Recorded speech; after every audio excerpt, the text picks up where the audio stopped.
A Falcade, pensate, che è una rinomata meta turistica che tu sicuramente conosci, provincia di Belluno, sulle ragazzi, Dolomiti, cioè, non la è che musica scherziamo. dai, un posto meraviglioso. La musica si ascolta in alta quota con un concerto, pensate, dell'orchestra ritmico sinfonica italiana. Roberta Cannata per noi.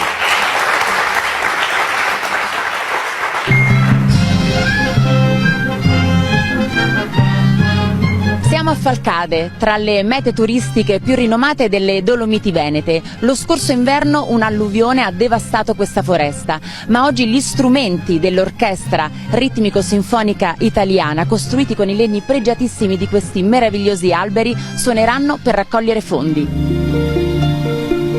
Il concerto sinfonico si chiama La mia terra e non poteva esserci introduzione migliore che il canto della terra di Andrea Bocelli.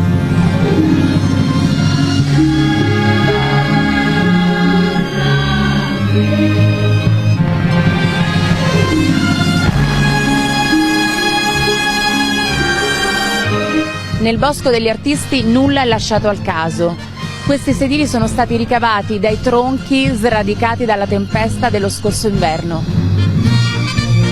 Maestro Diego Basso, come nasce l'idea di questa manifestazione e soprattutto so che è stata inserita nelle iniziative dei 10 anni Dolomiti UNESCO? Ma nasce da un video che ho visto in Regione del Veneto, faceva vedere una devastazione e lì mi è nato nel cuore questa cosa di andare in mezzo al bosco, è una gioia essere qua. Ed è il momento del repertorio internazionale, con l'adattamento di una canzone di Michael Jackson, Heart Song, la canzone della terra.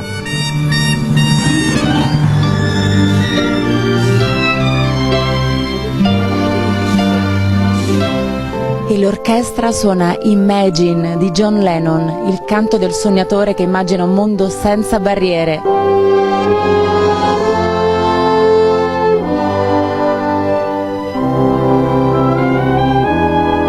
Un concerto emozionante che ha toccato il cuore di tutti noi, perché questa è musica! 1, 2, 3,